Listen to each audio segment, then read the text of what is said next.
Halo, Assalamualaikum warahmatullahi wabarakatuh. Perkenalkan, nama saya Sri Ima Rahayu dari Prodi Ahwal Sahsia semester 5.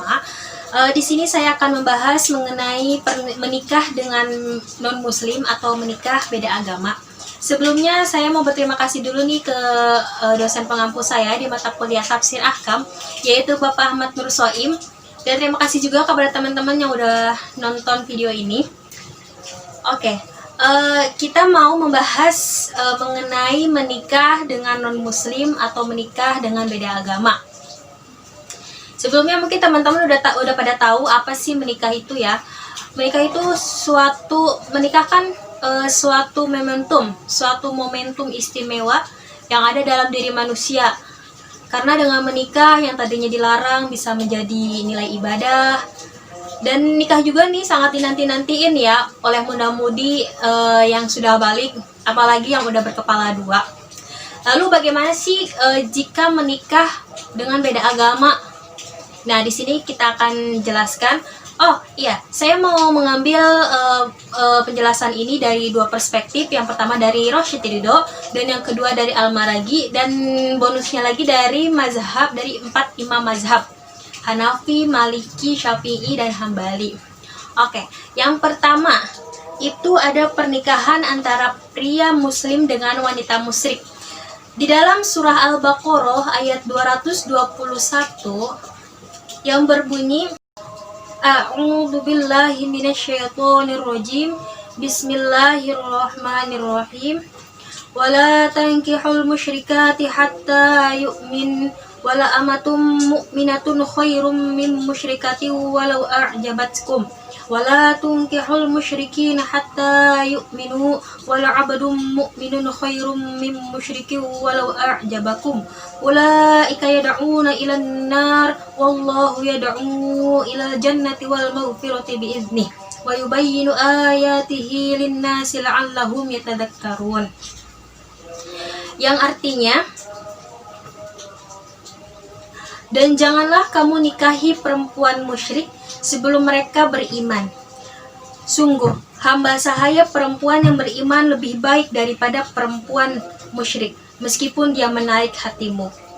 Dan janganlah kamu nikahkan orang musyrik dengan perempuan yang beriman sebelum mereka beriman. Sungguh, hamba sahaya laki-laki yang beriman lebih baik daripada laki-laki musyrik, meskipun dia menarik hatimu. Mereka mengajakmu ke neraka, sedangkan Allah mengajak ke surga dan ampunan dengan izinnya. Allah menerangkan ayat-ayatnya kepada manusia agar mengambil pelajaran.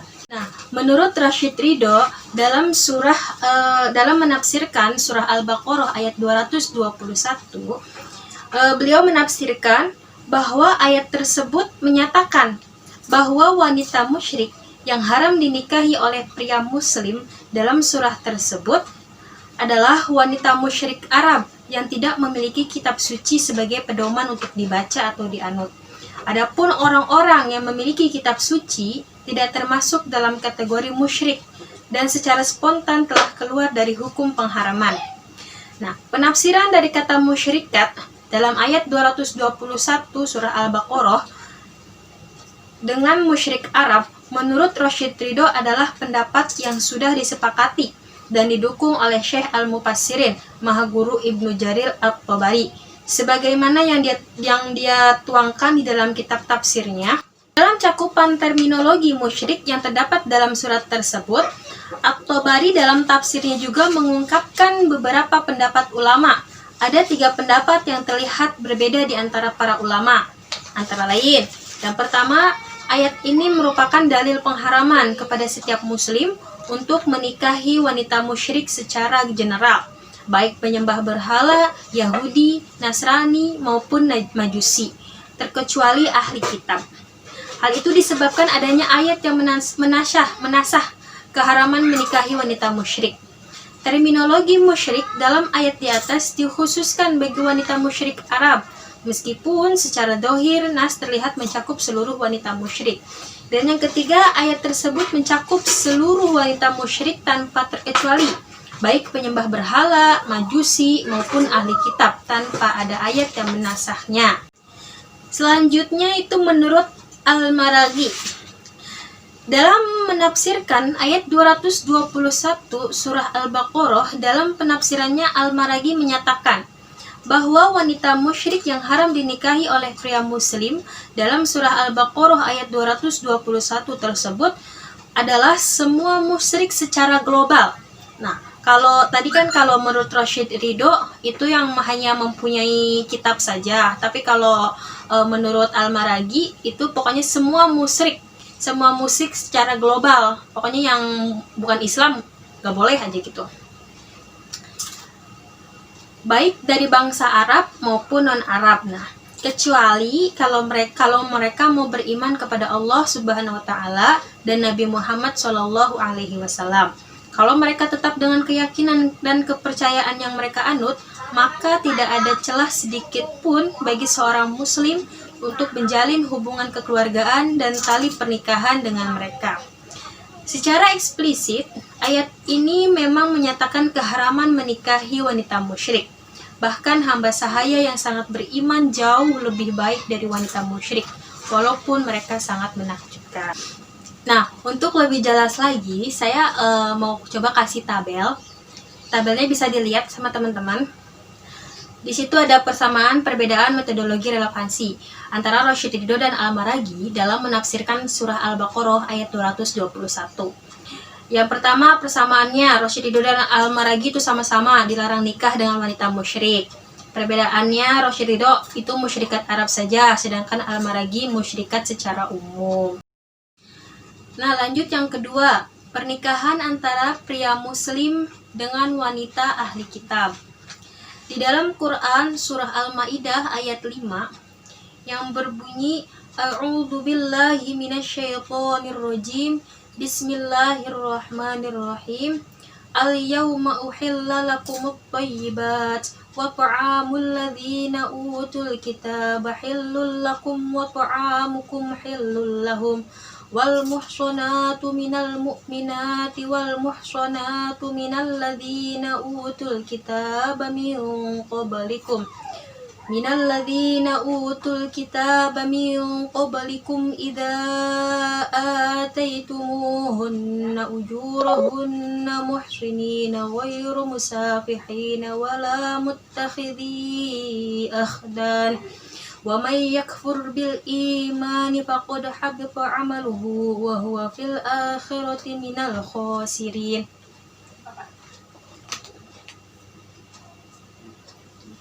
Yang artinya, pada hari ini dihalalkan bagimu segala yang baik-baik. Makanan ahli kitab itu halal bagimu, dan makanan halal bagi mereka, dan dihalalkan bagimu menikahi perempuan-perempuan yang menjaga kehormatan di antara perempuan-perempuan yang beriman, dan perempuan-perempuan yang menjaga kehormatan di antara orang-orang yang diberi kitab sebelum kamu. Apabila kamu membayar mas kawin mereka untuk menikahinya, tidak dengan maksud berzina dan bukan untuk menjadikan perempuan piaraan. Barang siapa kafir setelah beriman, maka sungguh sia-sia amal mereka, dan di akhirat dia termasuk orang-orang yang bohong. Nah, menurut Rashid Ridho dalam menafsirkan Quran surah Al-Maidah ayat 5 tersebut menyatakan bahwa ahli kitab tidak hanya sebatas dua komunitas Yahudi dan Nasrani saja, melainkan semua penganut agama dan kepercayaan yang memiliki dan mempedomani salah satu kitab suci merupakan ahli kitab, seperti Majusi, Hindu, Buddha, Konghucu, Shinto, dan lain-lain. Hal ini menurutnya juga berdasarkan fakta, sejarah, serta penjelasan dan pernyataan dari Al-Quran sendiri, bahwa setiap umat mempunyai Rasul yang diutus kepada mereka oleh Allah Subhanahu wa Ta'ala. Mereka juga memiliki kitab suci yang dibawa oleh Nabi mereka. Hanya saja terjadi penyelewengan terhadap kitab suci tersebut, sebagaimana terjadi pada kitab suci Yahudi dan Nasrani. Apalagi hukum asal pernikahan menurut Rashid Ridho adalah boleh. Wanita ahli kitab yang boleh dinikahi menurut Rashid Ridho adalah wanita yang baik-baik, karena kata muhsonat dalam ayat itu maksudnya adalah wanita yang terhormat, yang terjaga dari perbuatan zina, bukan wanita merdeka. Hal ini berlaku dengan syarat si pria memberikan mahar kepada wanita yang dinikahi. Kebolehan menikahi wanita ahli kitab menurut Rashid Ridho hanya berlaku bagi pria muslim yang kuat imannya dan teguh keyakinannya. Jadi, bagi yang tidak mantap keimanannya, maka tidak boleh bagi pria muslim untuk menikahi wanita ahli kitab. Karena bisa jadi dia akan terjerumus dan terpengaruh dengan wanita tersebut, yang pada akhirnya dia pindah keyakinan dengan masuk agama wanita itu. Jadi di sini Rashid Ridho sangat menekankan tindakan preventif. Lalu menurut Al-Maraghi dalam menafsirkan ayat Quran surah Al-Maidah ayat 221, Al-Maraghi menafsirkan dengan mengatakan bahwa ahli kitab hanya terbatas pada dua komunitas, yaitu Yahudi dan Nasrani saja. Dari keturunan siapapun mereka. Sementara penganut agama lain, walaupun mereka memiliki kitab suci, tidak bisa dikatakan sebagai ahli kitab. Karena pada dasarnya kitab suci mereka tersebut bukan kitab suci samawi. Menurut Al-Maraghi, ada syarat yang harus dipenuhi jika ingin menikahi wanita ahli kitab, yaitu wanita tersebut harus baik akhlaknya. Walaupun kata musonat dalam ayat itu menurut Al-Maraghi adalah wanita merdeka, karena hitopnya memang mengarah terhadap mereka. Bukan berarti tidak boleh menikahi budak. Hal ini asalkan tujuan pernikahan itu adalah untuk saling menjaga kesucian, bukan untuk sesuatu yang nista. Nah, untuk lebih jelas lagi bisa dilihat tabelnya. Di situ ada persamaan perbedaan dalam menafsirkan Quran surah Al-Maidah ayat 5. Menurut dari segi persamaan, Rashid Ridho dan Al-Maraghi boleh nikah dengan wanita ahli kitab. Sedangkan di perbedaan, menurut Rashid Ridho, ahli kitab setiap agama yang memiliki kitab suci, jadi boleh menikahi yang sama orang yang memiliki kitab suci. Menurut Al-Maraghi, ahli kitabnya itu Yahudi dan Nasrani saja. Oke, lanjut. Selanjutnya perkawinan beda agama menurut fuqaha.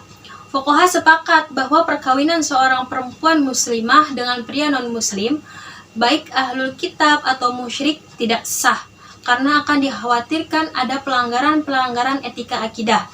Karena sebagaimana yang kita ketahui bahwa istri wajib tunduk pada suami. Sedangkan perkawinan pria muslim dengan wanita beda agama terjadi perbedaan pendapat di kalangan fuqaha. Yang pertama, mazhab Hanafi. Teman-teman bisa lihat tabelnya aja ya. Biar jelas. Yang pertama, perkawinan antara pria muslim dengan wanita muslim hukumnya adalah haram mutlak. Titik. Perkawinan antara pria muslim dengan wanita ahlul kitab, Yahudi dan Nasrani hukumnya mubah. Menurut mazhab Hanafi, yang dimaksud dengan ahlu kitab adalah siapa saja yang mempercayai seorang nabi dan kitab yang pernah diturunkan Allah Subhanahu wa taala, termasuk juga orang yang percaya kepada Nabi Ibrahim alaihissalam dan suhubnya, dan orang yang percaya kepada Nabi Musa alaihissalam dan kitab Zaburnya. Maka wanitanya boleh dikawini. Bahkan menurut mazhab ini, mengawini wanita ahlul kitab dhimmi atau wanita kitabiah yang ada di Darul Harbi boleh hukumnya. Yang ketiga, menurut mazhab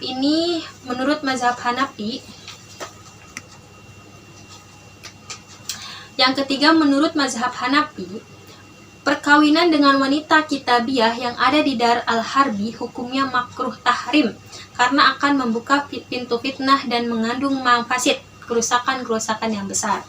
Yang keempat, perkawinan dengan wanita ahlu kitab zimmi hukumnya makruh tanzih. Alasan mereka adalah karena wanita ahlu kitab zimmi ini menghalalkan minuman arak dan menghalalkan daging babi. Selanjutnya itu mazhab Maliki. Teman-teman bisa lihat juga ya tabelnya. Mazhab Maliki berpendapat bahwa perkawinan beda agama mempunyai dua pendapat. Yang pertama, menikah dengan kitabiah hukumnya makruh dhimyah, wanita-wanita non-muslim yang berada di wilayah atau negeri yang tunduk pada hukum Islam, maupun harbiah. Namun, makruh menikahi wanita harbiah lebih besar. Akan tetapi, jika dikhawatirkan bahwa si istri yang kitabiah ini akan mempengaruhi anak-anaknya dan meninggalkan agama ayahnya, maka hukumnya haram. Yang kedua, menikah dengan kitabiah hukumnya boleh, karena ayat tersebut tidak melarang secara mutlak. Metodologi berpikir mazhab Maliki ini menggunakan pendekatan sad al-zara'i, menutup jalan yang mengarah kepada kemafsadatan.